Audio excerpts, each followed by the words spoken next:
এই যে আবারও কিন্তু অনেক বড় একটি তরমুজ নিয়ে আসলো। আর এই তরমুজটা কিন্তু আমার মাই নিয়ে আসছে বাবার বাড়ি থেকে আমার। আর বসকিত নিয়ে আইছে ঈদে। বসকিত নিতে আর দিতে কিন্তু দুটোটাই ভালো লাগে। আর এদিকে তোমার জমিত লাগাই জালিপুর। আমরা জমি না, কিন্তু বাজার থেকে কিনে আনছে, তো একই তো। এখন কাইটা দেখবো কেমন। মা গো, দেখি ভাগ্যটা কেমন।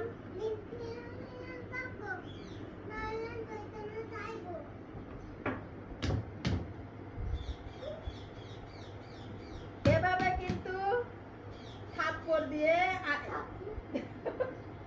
বাচ্চা করে রাখো। আল্লাহ, আমি কাটতে পারতাছি না, বাড়ি করতে পারতাছি না। ওয়াও, অনেক লাল হয়েছে।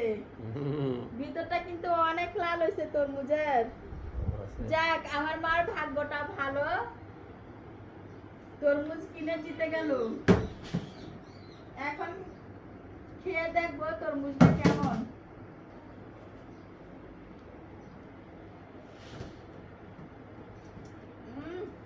অনেক মজা। রোজা তাও না?